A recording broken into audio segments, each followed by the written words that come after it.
रामायण की कथा तो सभी ने सुनी या पढ़ी होगी, जिसमें श्री राम और माता सीता के जीवन से जुड़े पहलुओं को दिखाया गया है।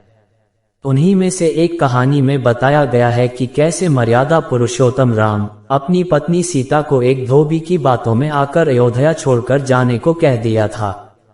लेकिन क्या आपको पता है कि वो धोबी के रूप में जन्मा एक पक्षी था, जिसके श्राप की वजह से ही माता सीता को वन में भटकना पड़ा था।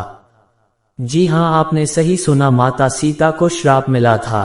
आज हम आपको बताएंगे कि देवी सीता को किस पाप की सजा मिली जो उन्हें वन भटकना पड़ा। क्या आपको मालूम है एक ऐसा घोर पाप किया था जिसकी सजा उन्हें उनके उसी जीवन में मिली।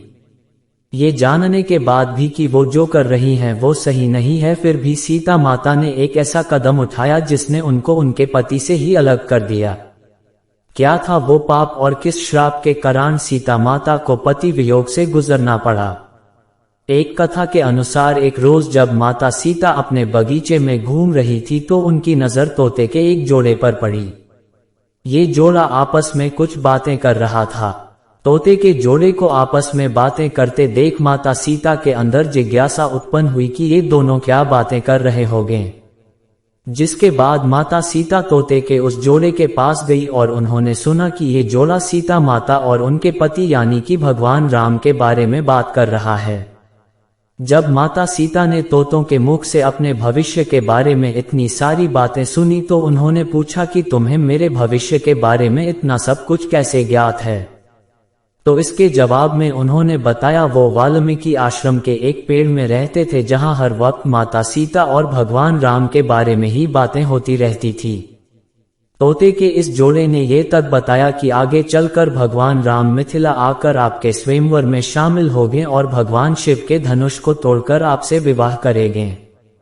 अब अपने भविष्य के बारे में इतना सब कुछ जानने के बाद माता सीता के मन में अपने भविष्य के बारे में और भी जानने की जिज्ञासा हुई, जिसके बाद माता सीता ने तोते के उस जोड़े को बंदी बनाकर पिंजरे में डलवा दिया। काफी कुछ जानने के बाद अब माता सीता को मादा तोते से एक लगाव हो गया था, जिसके बाद माता सीता ने नर तोते को तो पिंजरे से बाहर कर दिया लेकिन मादा तोते को अपने पास पिंजरे में रखने का ही निर्णय लिया।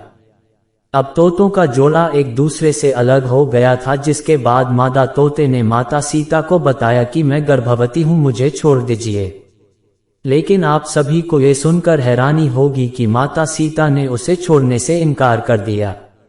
नर तोते ने भी माता सीता से अपनी बीवी को छोड़ने का काफी निवेदन किया, मगर माता सीता ने कहा कि उन्हें मादा तोते से लगाव हो गया है।